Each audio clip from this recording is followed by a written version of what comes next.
Hello दोस्तों free Indian coaching में आप सभी का स्वागत है। तो इस वीडियो में हम लोग प्रश्नावली 1.3 का प्रश्न क्रमांक 7 को सॉल्व करते हैं। तो चलिए शुरू करते हैं। तो प्रश्न में दिया गया है f(x) बराबर 4x+3 द्वारा प्रदत्त फलन f सच दैट R2R पर विचार कीजिए। सिद्ध कीजिए कि f व्युत्क्रमणीय है। f का प्रतिलोम फलन ज्ञात कीजिए। तो यहाँ पर आपको सबसे पहले तो सिद्ध करके बताना है f का व्युत्क्रमणीय फलन, ठीक है। फिर आपको प्रतिलोम भी बताना है। तो इस क्वेश्चन में आपको दो चीज़ें बताना है। तो सबसे पहले बात कर लेते हैं व्युत्क्रमणीय फलन क्या होता है, ठीक है। तो यहाँ पर आपको कहा गया है ना कि सिद्ध कीजिए कि f व्युत्क्रमणीय है, फिर आपको f का प्रतिलोम बताना है। तो प्रतिलोम तो आसानी से हम लोग निकाल लेंगे, जो कि पिछले सवाल प्रश्न क्रमांक 6 में सीख चुके हैं। और एक बार मैं आपको फिर से बताता हूँ कि प्रतिलोम कैसे निकालते हैं। तो देखिए यहाँ पर प्रतिलोम के लिए सबसे पहले हमको fx और gy की जरूरत पड़ती है। fx तो हमको क्वेश्चन में ही दिया रहता है, जो कि यहाँ पर दिया गया है। देखिए fx बराबर 4x+3। अब gy कैसे आएगा? तो gy जो fx फलन रहता है, fx फलन हमारा रहता है, इसे हम y मान कर चलते हैं और इसको हम सॉल्व करते हैं जब, तो क्या होता है x का मान मिलता है। तो वही x का मान gy कहलाता है। तो जो कि हम लोग अच्छादक में निकालते हैं, ठीक है। अच्छादक यदि चेक करते हैं तो उसमें भी यही प्रोसेस करते हैं, या फिर हम डायरेक्ट भी इस प्रकार हम इसको सॉल्व कर सकते हैं, ठीक है। यदि हमको fx और gy मिल गए तो हम फिर क्या करते हैं, गॉफ और फॉग निकालते हैं। गॉफ x निकालते हैं यदि वो x के बराबर आता है, जिसे हम ix बोलते हैं। और फॉग y निकालते हैं और जो कि y के बराबर होता है, जिसे हम i बोलते हैं। यदि ऐसा होता है तो f का प्रतिलोम हम क्या मानते हैं, g मानते हैं। f का प्रतिलोम क्या होगा, g होगा। यानी कि f इनवर्स प्रतिलोम को क्या बोलते हैं, f का प्रतिलोम को हम f इनवर्स से दर्शाते हैं, और वो क्या होगा, g होगा। फिर हम क्या करते हैं, g का मान लिख देते हैं, जो कि gy में दिया हुआ है, ठीक है। तो इस प्रकार हम प्रतिलोम तो आसानी से ज्ञात कर लेंगे। आपको अच्छे से समझ में आ जाएगा। एक बार मैं आपको अभी क्वेश्चन में लगाऊंगा ना, समझाऊंगा, तो वो एक बार अच्छे तरीके से आपको समझ में आ जाएगा, ठीक है, प्रतिलोम कैसे निकालते हैं। लेकिन यहाँ पर आप देखिए, आपको व्युत्क्रमणीय फलन भी निकालना है। तो व्युत्क्रमणीय क्या होता है, देखिए व्युत्क्रमणीय के लिए हम क्या करते हैं, एकेकी और अच्छादक निकालते हैं। यानी कहने का मतलब ये है, कोई भी फलन दिया गया है, यदि वो एकेकी और अच्छादक दोनों हो, तब उसे हम बोलते हैं कि वह व्युत्क्रमणीय फलन होगा, जिसका प्रतिलोम निकाला जा सकता है, ठीक है। तो हमको चेक करना पड़ेगा सबसे पहले एकेकी और अच्छादक। जो भी fx बराबर वो फलन दिया गया है ना 4x+3, तो उसे हम क्या करेंगे, चेक करेंगे कि वो फलन एकेकी है या कि नहीं है, और अच्छादक है कि नहीं है।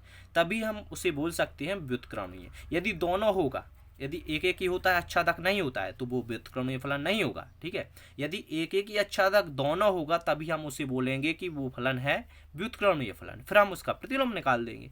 तो हमको एक एक ही और अच्छादक निकालना पड़ेगा। तो एक एक ही अच्छादक कैसे निकालते, ये भी हम सीख चुके हैं। एक एक ही के लिए हम क्या करते हैं, x1 x2 दो अवयव लेंगे, और हम एक बार जो fx बराबर फलन दिया गया है उसमें एक बार x1 रखेंगे और एक बार x2 रखेंगे। अब उनको हम सॉल्व करेंगे। यदि वो x1 बराबर x2 आ जाता है तो हम उसे बोल देते हैं एक एक ही है। अब अच्छादक के लिए कैसा करेंगे, तो अच्छादक हम कैसे चेक करते थे, x का मान fx में रखते थे। यानी कि जो fx बराबर फलन होगा उसको हम y मानेंगे। फिर हम क्या करेंगे, x का मान निकालेंगे यहाँ से और फिर fx में रखेंगे, इसी fx में। और यदि हमको y प्राप्त हो जाता है तो उसे हम अच्छादक बोल देते थे। यही करते ना, पिछले सवालों में यही करते थे, ठीक है। जब हमको पता होता था कि वो फलन एक एक अच्छादक होता है, तभी हम ये चीज करते थे। नहीं तो हम उदाहरण के द्वारा बता देते।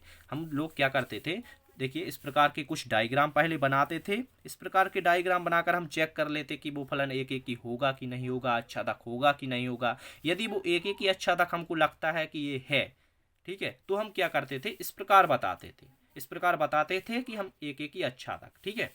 यदि वो एक एक ही अच्छादक नहीं होते थे कोई भी फलन, तो हम क्या करते थे, उदाहरण के द्वारा बताते थे। जैसे कैसा उदाहरण, तो देखिए यहाँ पर जैसे कि x/2 फलन हम मानते थे। पहले क्या करते थे, इस प्रकार के दो फलन, और यहाँ पर कोई भी संख्या मान के चलते हैं और यहाँ पर भी कोई भी संख्या मानकर चल देते हैं, ठीक है। यदि यहाँ पर कोई इमेज, कोई शेष अवयव रह जाता था, तो हम बोलते थे कि यदि दो है जो वो वाई में बिलोंग्स करता है, लेकिन एक्स के किसी भी अवयव का प्रतिबिंब नहीं है। या फिर हम यहाँ पर जैसे कि यहाँ पर एक का 2 से और एक का 4 से भी बन गया, तो यहाँ पर हम बोल देते थे कि एक अवयव की दो दो इमेज है, तो ये एक एक ही नहीं होगा, ऐसे बताते थे। अब यहाँ पर हम चेक कर लेते थे इस प्रकार एक एक ही अच्छादक, ठीक है। यदि हमको पता चल जाता था कि एक एक ही अच्छादक है, तो हम इस प्रकार निकाल देते। तो यहाँ पर फलन दिया गया है और आपको सिद्ध करके बताना है। तो जहाँ पर भी सिद्ध लिखा हुआ है तो आप मान के चलिए वो एक एक ही अच्छादक होगा। तभी तो उन्होंने बोला है कि इसका प्रतिलोम ज्ञात कीजिए, ठीक है। लॉजिक आपको ध्यान रखना है। जहाँ पर लिखा हुआ है कि सिद्ध कीजिए तो आप समझ जाइए वो एक एक ही अच्छादक होगा ही होगा। तो आपको क्या करना है, इस प्रकार कर देना है x1 x2 लेकर। ठीक है, तो चलिए हम सबसे पहले एक एक ही और अच्छादक ही निकालेंगे। ठीक है, अब हम यहाँ पर जो दिया रहता है क्वेश्चन में वो लिख लेंगे f(x) बराबर 4x + 3। इस प्रकार लिखने के बाद अब आपको क्या करना है, अब आपको एक एक ही निकालना है, जिसके लिए हम क्या करते हैं, एक एक ही में x1 और x2 दो अवयव लेते हैं जो कि बिलोंग्स करेंगे कहाँ से, r से। अब r से बिलोंग्स क्यों करेंगे, क्योंकि क्वेश्चन में ही दिया गया है r से r में फलन है ना। r से r यानी कि रियल नंबर, जिसे हिंदी में क्या कहते हैं, वास्तविक संख्या कहते हैं। तो यहाँ पर हमने x1 x2 लिया। ठीक है, अब यहाँ पर हम क्या करेंगे, एक बार x1 लेंगे, एक बार x2 लेंगे। ठीक है, तो एक बार f(x) में x1 रखेंगे, एक बार f(x) में x2 रखेंगे। तो यहाँ पर जो फलन दिया गया है, तो देखिए यहाँ पर 4x1 + 3 आएगा एक बार। अब एक बार हम x2 रख कर देंगे कि तो क्या आएगा, 4x2 प्लस कितना आएगा, 3 आएगा। ठीक है, अब आपको इसको सॉल्व करना पड़ेगा। तो सॉल्व कैसे करेंगे भैया, तो देखिए यहाँ पर 3 से 3 तो कट जाएंगे, क्योंकि यहाँ पर प्लस के यहाँ पर प्लस के हो बराबर दिया गया है। तो यदि हम 3 को इस साइड लाते हैं तो माइनस के हो जाते हैं। यहाँ पर प्लस के 3 दिए गए हैं, हम बराबर की साइड लाएंगे तो माइनस के हो जाएंगे, और माइनस के 3 और प्लस के 3 आपस में दोनों कट जाते हैं, तो हम डायरेक्ट काट देते हैं। तो बचेगा 4x1 बराबर 4x2। अब यहाँ पर 4 से 4 भी कट जाएंगे। क्यों, क्योंकि यदि हम लिखेंगे यहाँ पर देखिए 4x1 और इसको इस साइड लाएंगे तो बटे में पहुंच जाएंगे, 4 से 4 आपस में कट जाएंगे, तो हम डायरेक्ट यहाँ पर 4 से 4 काट देते हैं और x1 बराबर x2 लिख देते हैं। ठीक है, तो इस प्रकार हमने x1 बराबर x2 लिखा, तो सिद्ध हो गया कि f क्या होगा, अतः f है एक एक ही है, अतः f एक एक ही है। ठीक है, इतना लिखने के बाद आपको अब अच्छादक भी चेक करना है साथ में। तो अच्छादक लिखेंगे यहाँ पर, अच्छादक। ठीक है, अच्छादक। अब यहाँ पर हम क्या करेंगे, अच्छादक में जो f(x) फलन दिया गया है वो लिखेंगे सबसे पहले 4x + 3। अब हम इसको y के बराबर मान के चलते हैं, 4x + 3 को। ठीक है, अब y के बराबर हमने इसलिए माना क्योंकि हमको x का मान निकालना है। तो x का मान निकालना है तो एक बार 3 को इस साइड ले जाइए, तो y - के 3 बराबर 4x आ जाएंगे। अब 4 को एक बार बटे में पहुंचा दीजिए, तो y - 3 बटे में 4 पहुंच जाएंगे, तो यहाँ पर सिर्फ x बचेगा। तो हमको x का मान मिल गया ना। अब हमको x का मान जो मिला है इसे हम f(x) में रखते हैं। इस x को हम क्या करते हैं, f(x) में रखते हैं। तो हम क्या करेंगे, यहाँ पर लिखेंगे x का मान f(x) में रखने पर, x का मान f(x) में रखने पर तो क्या आएगा, अब देखिए x का मान जो है यहाँ पर हमको f(x) में रखना है, तो यहाँ पर f(x) की जगह पर लिखेंगे y - 3 बटे में 4 लिखेंगे। ठीक है, इतना लिखने के बाद बराबर लगाएंगे 4। अब x की जगह पर हम फिर लिख देंगे y - 3 बटे में 4 लिख देंगे। ठीक है, और प्लस 3 लगा देंगे।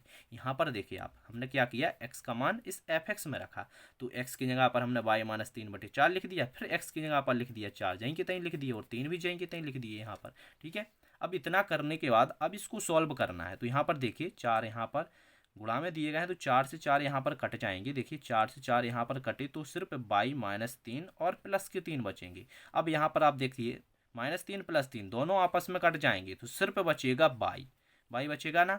तो यहाँ पर f है y - 3 बटे 4 बराबर, सॉल्व किया तो y आ गया। तो यही चीज़ मैंने आपको पहले बताया था कि x का मान यदि हम f(x) में रखेंगे, यदि हमको y प्राप्त होता है तो बोल देते हैं वो क्या है, अच्छादक है।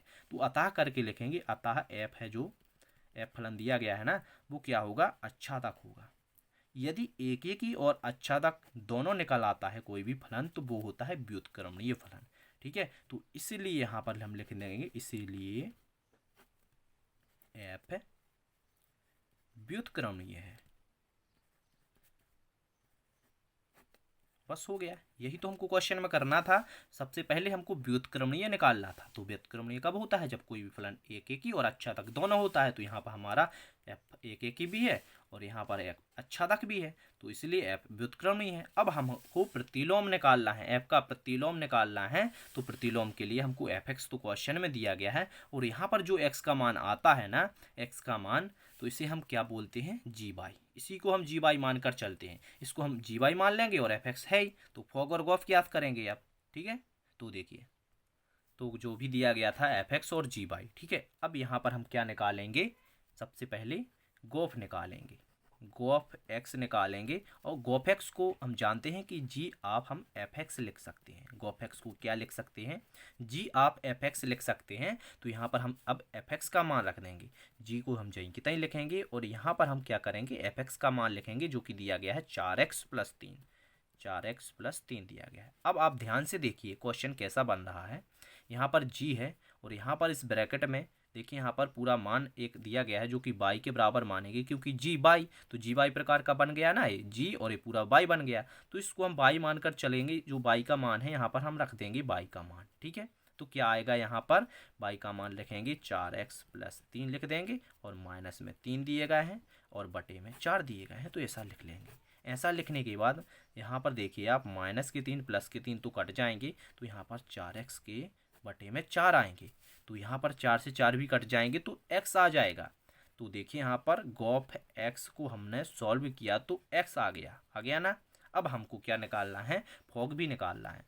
तो फॉग क्या निकालेंगे, फॉग x निकालेंगे, या फिर यहाँ पर हम बाई इसको मानकर चलते हैं, फॉग बाई, क्योंकि हमने x पहले मान लिया तो गोफ x हो गया। अब हम फॉग बाई निकालेंगे, तो फॉग बाई में हम एफ ऑफ जी एक्स लिखेंगे। क्या लिखेंगे, एफ ऑफ जी बाई लिखेंगे। x तो हमने पहले ले लिया था ना, तो यहाँ पर हम जी बाई, क्योंकि आपको अलग अलग एलिमेंट अभी अब लेने पड़ेंगे ना, तो यहाँ पर हमने पहले x ले लिया, अब यहाँ पर हमने बाई ले लिया, तो एफ है जी बाई आ गया। अब जी बाई का आपको यहाँ पर मान रख देना है, तो एफ चाहिए कितना ही लिखेंगे और आपको ये बराबर भी लगाते चलना है साथ में। ठीक है, बराबर जरूर लगाते चलना है। तो यहाँ पर जी बाई का मान क्या लिखेंगे, यहाँ पर हम जी बाई का मान लिख देंगे बाई -3/4, इस प्रकार लिख देंगे। इतना लिखने के बाद यहाँ पर एफ ये पूरा एक्स बन गया, तो एफ एक्स में हम ये मान रख देंगे जो कि यहाँ पर देखिए दिया गया है एक्स, यहाँ पर देख लीजिए आप एफ एक्स। तो इस प्रकार बन गया ना हमारा फलन एफ और ये पूरा एक्स हो गया। तो एक्स की जगह पर हम क्या करेंगे, बाई -3/4 लिख देंगे। तो इस फलन में एक्स दिया गया है, तो एक्स की जगह पर हम लिखेंगे बाई -3/4। ठीक है, तो 4 पहले से दिए गए हैं तो इनको हम इस प्रकार लिखेंगे और बाई का मान मतलब एक्स का मान बाई -3/4 लिख देंगे और प्लस में 3 दिया गया था ना। अब आप क्या करोगे, 4 से 4 काट दोगे तो कितना बचेगा, बाई -3 प्लस के 3 बचेगा, क्योंकि आप ब्रैकेट भी हटा दीजिए तो 4 से 4 यहाँ पर कट गए और बाई -3 और प्लस के 3 बचे, तो -3 + 3 भी कट जाएंगे यहाँ पर, तो सिर्फ बाई बचेगा। तो हमने फॉग निकाला, फॉग बाई जो कि बाई के बराबर आया। ठीक है, इतना आ गया, तो इतना आ गया यदि गोफ एक्स है जो एक्स के बराबर आ गया और फॉग बाई है जो बाई के बराबर आ गया, तो हम बोल देते हैं कि एफ का प्रतिलोम जी होगा। सीधी सी बात है, इतना बस करना था आपको। और यहाँ पर लिख देना है चूंकि गोफ एक्स बराबर आ गया है कितना, गोफ एक्स, यहाँ पर गोफ एक्स भी मानते हैं, आप डायरेक्ट लिख दीजिए कि गोफ बराबर कितना आ गया, एक्स आ गया, जिसे हम आई एक्स लिखते हैं, आई एक्स लिख देते हैं हम इसको। ठीक है, आई एक्स मानते हैं, तथा करके आपको लिखना है फॉग, फॉग है जो वो बाई के बराबर आ गया, जिसे हम आई बाई लिख सकते हैं। ठीक है, तो फिर अतः करके आप लिख सकते हो, अतः एफ का प्रतिलोम जी होगा, इस एफ का प्रतिलोम जी होगा, या फिर इस कह सकते हो एफ का जी होगा, एफ का प्रतिलोम जी होगा। और एफ का प्रतिलोम को हम एफ इनवर्स से शो करते हैं, यानी कि दर्शाते हैं और बराबर में जी लिखते हैं। अब जी का आप मान लिख दीजिए, तो एफ इनवर्स और जी का आप क्या, जी बाई का मान ही लिखोगे ना। तो जी बाई का मान कितना दिया गया था, देख लीजिए यहाँ पर बाई -3, ध्यान से देखिए यहाँ पर बाई -3/4 दिए गए हैं, तो इसी को हम लिखेंगे। ठीक है, इसी को आपको लिख कर बताना पड़ेगा यहाँ पर। तो क्या आएगा, देख लीजिए यहाँ पर एफ इनवर्स बराबर बाई -3/4। तो आपका ये इनवर्स ज्ञात हो गया। तो ऐसा करना पड़ता है आपको प्रतिलोम, जैसे हम इनवर्स भी बोलते हैं प्रतिलोम को। ठीक है, तो एफ इनवर्स आपका आ गया ना, तो एफ का प्रतिलोम जी होगा। तो इस प्रकार हमने सॉल्व किया। और आपको इसी प्रकार के वीडियो देखने के लिए आप फ्री इंडियन कोचिंग को सब्सक्राइब कर सकते हो और डिस्क्रिप्शन में इसकी लिंक दी गई है, तो आप प्लेलिस्ट पर भी जा सकते हो और यहाँ पर आई बटन दिख रहा होगा ना, तो यहाँ पर भी लिंक दी गई है, यहाँ पर क्लिक करके आप पूरी प्लेलिस्ट विजिट कर सकते हो। इसी प्रकार के आपको सभी सवाल मिल जाएंगे, कक्षा 12वीं NCERT गणित। और आपको अच्छा लगता है तो आप शेयर भी कीजिए, आपको समझने का तरीका भी अच्छा लगता है तो आप ज़्यादा से ज़्यादा अपने दोस्तों में से शेयर कर दीजिए। Thank you.